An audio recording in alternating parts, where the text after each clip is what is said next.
Audio Jungle.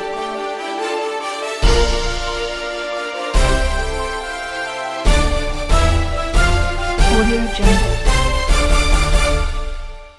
ఉమ్మడి ఆంధ్రప్రదేశ్ నుంచి ఇప్పటి వరకు ఉమ్మడి ఆంధ్రప్రదేశ్ ఏర్పడినప్పటి నుంచి ఇప్పటి వరకు ఏ రాష్ట్ర ప్రభుత్వం ఏర్పడ్డా ఖచ్చితంగా ఒక ముస్లిం మినిస్టర్ ఉండేవారు, అట్లీస్ట్ ఒక ముస్లిం మినిస్టర్ ఉండేవారు. తెలంగాణ రాష్ట్రంలో ముస్లింకి ఉప ముఖ్యమంత్రి ఇచ్చి గౌరవిస్తున్నటువంటి చరిత్ర ఉన్నది. కానీ మొదటి ప్రభుత్వం ఉమ్మడి ఆంధ్రప్రదేశ్ ఏర్పడినప్పటి నుంచి ఇప్పటి వరకు ఒక్కరంటే ఒక ముస్లిం మినిస్టర్ కూడా లేరు. ఇంకా 6 మంత్రులు ఉన్నారు. మరి అందులో ఎంపీసీ శాఖ ఏర్పాటు చేయాలని యూపీఎఫ్ వాళ్ళు ఇక్కడ వెలువెడతా ఉన్నారు. మరి అవసరం వస్తుందా, అవకాశం వస్తుందా ముస్లింస్కి అన్నది ఒక పెద్ద ప్రశ్న. దీనిని గౌరవ ముఖ్యమంత్రి గారు మీ జిల్లా కాబట్టి తప్పకుండా దృష్టికి తీసుకెళ్లాలని కూడా వహాబ్ గారు నేను కోరుతా ఉన్నాను. అట్లానే మన నాగేంద్ర గౌడ్ అన్న చాలా స్ఫూర్తిదాయకంగా మాట్లాడుతూ ఎంతమంది అంటే అంతమంది 12వ తారీఖు ధర్నాకు కదిలి వస్తామని చెప్పినారు. అన్నగారికి శుభాకాంక్షలు. మీ నాయకత్వంలో చాలా చక్కటి కార్యక్రమాలు నిర్వహించినందుకు బీసీలందరినీ మీరు ఇదివరకే కలిపి ఒక ముద్దగా చేసినందుకు ధన్యవాదాలు. కాకపోతే నాగేంద్ర మాట్లాడుతూ ఒక మంచి ఇష్యూ చెప్పి ఏమన్నారు, ఆల్రెడీ ప్రభుత్వం వెబ్సైట్ ఏదైతే ఉందో ఆల్రెడీ వికారాబాద్ జిల్లాలో 65% మంది బీసీలు ఉన్నారని చెప్తున్నారా. మరి అన్ని వెబ్సైట్లలో మొత్తం ఆల్రెడీ పాపులేషన్ ఉంటే జరగని అవసరం ఉందని రిజర్వేషన్ అడుగుతాం మనం. ఆ విధంగా కూడా మీరు ప్రయత్నం చేయాలి.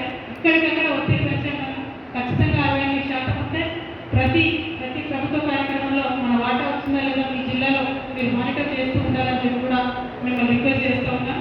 అట్లానే కె కృష్ణ గారు కాపు సంఘం నుంచి మాట్లాడుతూ రాబోయే 18 ఏళ్ళు పెట్టి కాబట్టి డిమాండ్ కూడా సత్వరగతిన సాధించుకుంటామని ఆశాభావం వ్యక్తం చేసినారు. ధన్యవాదాలు. రాచమల్ల బాలకృష్ణ గారు కూడా స్ఫూర్తిదాయకంగా మాట్లాడుతూ అనేక అంశాలు ప్రస్తావించింది. రమేష్ గారు బీజేపీ నుండి మాట్లాడినటువంటి వక్త రజక సామాజిక వర్గానికి సంబంధించి వారు మాట్లాడుతూ 3 డిమాండ్లు కూడా సంపూర్ణంగా మేము మద్దతు ఇస్తున్నామని చెప్పినారు. అయితే వారు గట్టు రామచంద్రన్ గురించి ఒక మంచి మాట చెప్పారు. చాలా పెద్దగా త్యాగాలు చేసి ప్రజల కోసం పనిచేస్తున్నటువంటి వ్యక్తి అని. అన్న ఓన్లీ టీచర్ జాబ్ మేనేజరే కాదు, ఆయన ఒక సందర్భంలో నాకంటూ ఆస్తులు ఉండొద్దని చెప్పి ఉన్న కొద్దిపాటి భూమిని కూడా దానం చేసేసి మరి ఉద్యమంలోకి వచ్చినటువంటి వ్యక్తి. అటువంటి వ్యక్తి, అంత సామాజిక స్పృహ ఉన్నటువంటి వ్యక్తిని ఇవాళ యూపీఎఫ్ కన్వీనర్గా ఉండి ఈ ఉద్యమాన్ని లీడ్ చేస్తూ ఉన్నారంటే ఖచ్చితంగా బీసీలకు ఈ రాష్ట్రంలో ఈ దేశంలో మంచి రోజులు వచ్చాయని చెప్పి నేను మనస్ఫూర్తిగా నమ్ముతా ఉన్నాను. అట్లానే రాజు గౌడ్ గారు మాజీ లైబ్రరీ చైర్మన్ గారు మంచి మద్దతు ఇస్తామని చెప్పినారు. మీ తాండూరులో మీరు చేసినటువంటి కార్యక్రమాలు కూడా అంబేద్కర్ విగ్రహాలు ఊరికి పెట్టడం కూడా సంతోషం. 140 గ్రామాల్లో పెట్టారని చెప్తారు. ఇక్కడ ఒక బాధాకరమైన విశేషం ఏంటంటే ప్రపంచవ్యాప్తంగా లెక్క తీస్తే ప్రపంచంలో అత్యధికంగా గౌతమ బుద్ధుడి యొక్క విగ్రహాలు పెడతారు. ప్రపంచంలో అత్యధికంగా గౌతమ బుద్ధుడి యొక్క విగ్రహాలు పెడతారు.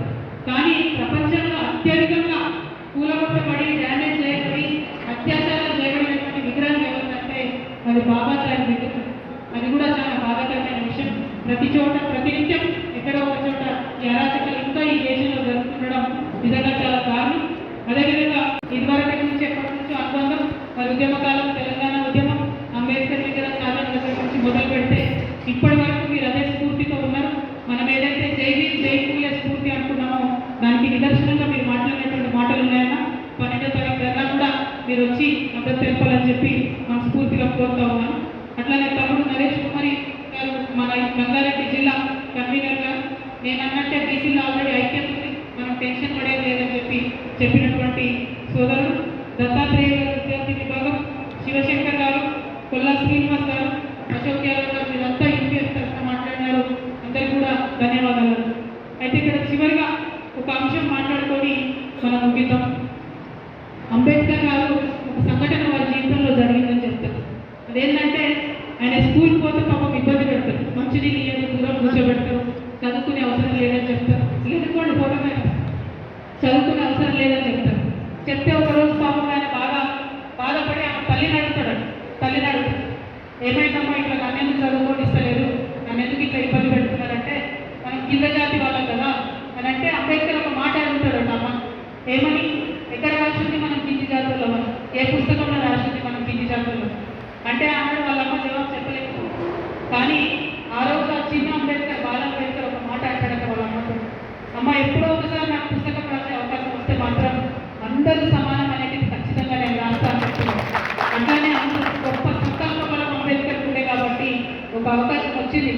రాజ్యాంగ కమిటీ చైర్మన్గా ఆయన ఉన్నటువంటి మన భారత రాజ్యాంగం మీద ప్రపంచానికి స్ఫూర్తినిస్తూ ప్రతి ఒక్కరికి సేమ్ వాల్యూ ఉంది, ఏ కులమైనా ఏ మతమైనా అని చెప్పి అంబేద్కర్ గారు రాసి పెట్టిపోయారు కాబట్టి వాళ్ళందరూ ఒక దగ్గర కూర్చోగలుగుతారు. అలానే అనేక చర్చలు జరిగినాయి. 10వ తారీఖు పాస్ అయిన వాళ్ళకి, 10వ తరగతి పాస్ అయిన వాళ్ళకి ఓటు ఇవ్వాలి, లేదా ఆస్తుల వాళ్ళకి ఓటు ఇవ్వాలి, భూముల వాళ్ళకి ఓటు ఇవ్వాలి, ఓన్లీ మగవాళ్ళకి ఓటు ఇవ్వాలి, ఇట్లా చాలా చర్చలు జరిగితే కూడా అంబేద్కర్ గారు ఒప్పుకోలేదు.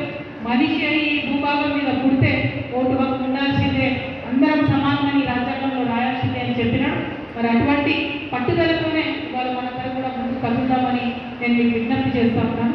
చిన్న విషయం కాదు మనం నెత్తికెత్తుకున్నది, చాలా పెద్ద విషయం, జటిలమైన విషయం, కానీ అంతే గట్టిగా పట్టుబడితే సాధించలేదు లేదు. కాబట్టి ఈ బీసీ ఉద్యమాల్లో తప్పకుండా మనం సాధించాల్సినవి చాలా ఉన్నాయి. తమ్ముడు అశోక్ మాట్లాడుతూ మండల కమిషన్ గురించి చెప్పింది. 42 పైగా రికమెండేషన్లు ఉన్నాయి.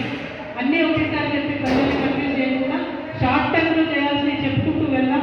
కానీ ప్రతి ఒక్క అంశం కూడా బీసీలో వెళ్తే కోసం వెంటబడదామని కూడా తెలియజేస్తూ, మరి ఈ జిల్లా నేను ఇంతకుముందు చెప్పినట్టు కంపల్సరీ ఇక్కడ స్పీకర్ గారు ఉన్నారు, ముఖ్యమంత్రి గారు ఉన్నారు కాబట్టి ఎట్టి పరిస్థితుల్లో వాళ్ళ నిద్రపోయి లేకుండా చేస్తేనే మనకు తొందరగా మనం అనుకున్నటువంటి అంశాలు సాధ్యమవుతాయి. కాబట్టి మరి ఈ ఉద్యమంలో వికారాబాద్ అగ్రస్థానంలో ఉంటుందని చెప్పి ఉండాలని చెప్పి కోరుకుంటూ, ఉద్యమానికి మీ యొక్క సహకారం కోరుకుంటూ, అప్పుడెప్పుడో వికారాబాద్లో మాణిక్యరావు గారు వారి ఇద్దరు సోదరులు గుజరాత్ సోదరులు గెలిచిందని చెప్పి తర్వాత పెద్దగా బీసీలు ఎక్కడ ఎమ్మెల్యే అయినట్టుగా ఈ జిల్లాలో కనబడతలేదు.